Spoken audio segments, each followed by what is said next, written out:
Puji nama Tuhan. Kembali lagi dengan saya Paskia Yehezkiel Senduk. Pada kesempatan kali ini saya akan memaparkan sebuah materi dari doktrin Alkitab 6, yaitu Kristologi, berjudul Hakikat, Proses, dan Sifat Kristus. Yang pertama adalah hakikat Kristus. Nah, hakikat Kristus ini adalah yang pertama diartikan sebagai yang diurapi, bertolak dari dalam Keluaran 40 ayat yang 9 sampai ayat yang ke-15 yang berkata, "Kemudian kau ambil minyak urapan dan kau urapilah kemah suci dengan segala yang ada dalamnya. Demikianlah harus engkau menguduskannya dengan segala perabotannya sehingga menjadi kudus. Juga kau urapilah mezbah korban bakaran itu dengan segala perkakasnya. Demikianlah engkau harus menguduskan mezbah itu sehingga mezbah itu maha kudus. Juga kau urapilah bejana pembasuhan itu dengan alasnya, dan demikianlah engkau harus menguduskannya. Kemudian kau suruhlah Harun dan anak-anaknya datang ke pintu kemah pertemuan, dan kau basuh mereka dengan air.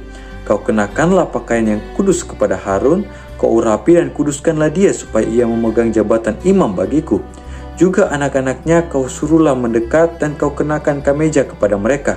Urapilah mereka seperti engkau mengurapi ayah mereka, supaya mereka memegang jabatan imam bagiku. Dan ini terjadi supaya berdasarkan pengurapan itu mereka memegang jabatan imam untuk selama-lamanya turun-temurun." Nah, di sini ada kata pengurapan, artinya yang diurapi. Nah, pertama berarti Kristus ini kalau bertolak dari Keluaran 40 ayat yang ke-9 sampai yang ke-15, artinya sesuatu yang diurapi.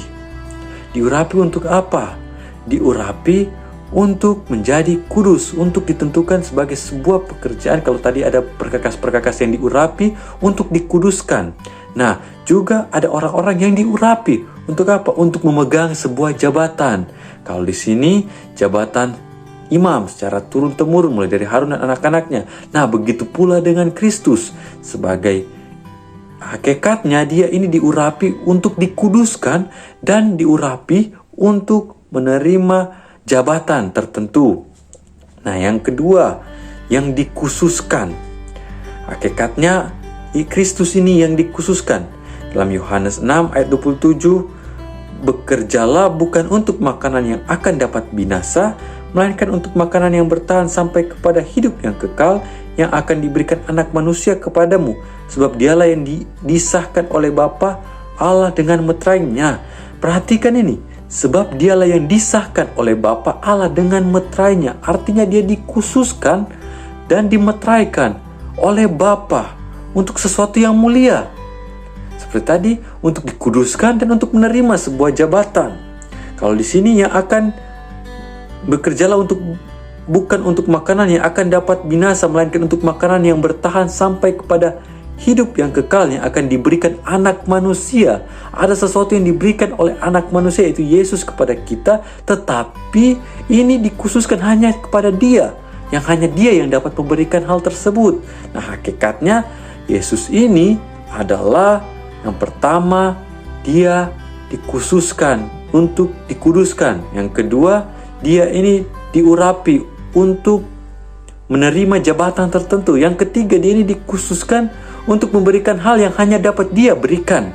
Bukan orang lain, bukan pribadi yang lain, tapi hanya Kristus yang dapat berikan. Nah, yang berikutnya, hakikatnya dia yang dilantik. Dilihat dari Kisah Para Rasul 14 ayat yang ke-12.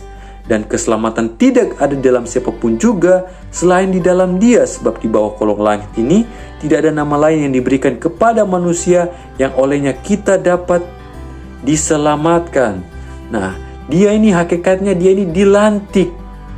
Untuk apa? Untuk menyelamatkan manusia. Itu tadi, dia ini diurapi untuk tugas untuk menjadi kudus, dia diurapi untuk jabatan. Dikudus karena apa? Karena dia akan memberikan hal yang tidak dapat diberikan oleh orang lain selain daripada dia. Nah, jabatannya apa? Dia memiliki jabatan untuk menyelamatkan atau ditugaskan. Dia dilantik untuk menyelamatkan manusia. Hakikat Kristus memiliki makna sebagai yang dikhususkan untuk dilantik sebagai juru selamat umat manusia. Yang kedua, proses Kristus. Nah, di sini kalau kita melihat dalam Matius 11 ayat yang keempat sampai yang kelima, Yesus menjawab mereka, "Pergilah dan katakanlah kepada Yohanes apa yang kamu dengar dan kamu lihat. Orang buta melihat, orang lumpuh berjalan, orang kusta menjadi tahir, orang tuli mendengar, orang mati dibangkitkan, dan kepada orang miskin diberikan kabar baik." Nah, inilah pekerjaan-pekerjaan yang dilakukan oleh Kristus. Prosesnya, karena tadi kita melihat hakikatnya bahwa dia ini dikhususkan, ditugaskan, jabatannya untuk menyelamatkan manusia. Nah, ini prosesnya. Prosesnya dia menyembuhkan, membuat orang buta melihat, orang lumpuh berjalan, orang kusta menjadi tahir, bahkan membangkitkan orang mati. Nah, yang kedua, proses kehidupan yang membuktikan dalam kehidupannya. Dalam kelahirannya, Kristus membuktikan bahwa dia ini lahir dengan begitu sangat luar biasa. Kalau dalam Matius 1 ayat yang ke-13, kelahiran Yesus Kristus adalah seperti berikut. Pada waktu Maria ibunya bertunangan dengan Yusuf, ternyata ia mengandung dari Roh Kudus sebelum mereka hidup sebagai suami istri. Nah, bahkan proses kelahirannya begitu luar biasa, dilahirkan dari Roh Kudus. Yang kedua, kematiannya.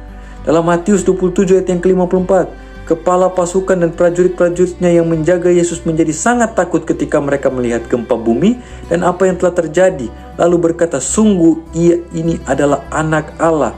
Kehidupannya membuktikan bahwa dia ini betul-betul Kristus, betul-betul Tuhan yang ditugaskan untuk menyelamatkan manusia, yang dikhususkan untuk menyelamatkan manusia, untuk melakukan sesuatu yang tidak dapat dilakukan oleh orang lain. Hanya dia yang dapat dilakukannya. Yang ketiga, melalui pernyataan Bapa. Dalam Matius 3 ayat yang ke-17. Lalu terdengarlah suara dari sorga mengatakan, "Inilah anakku yang kukasihi, kepadanyalah aku berkenan."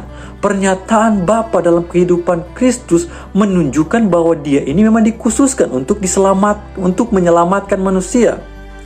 Juga ada kesaksian para malaikat yang memperkuat proses Kristus untuk menyelamatkan manusia, untuk menanggung tugas yang diembankan kepadanya.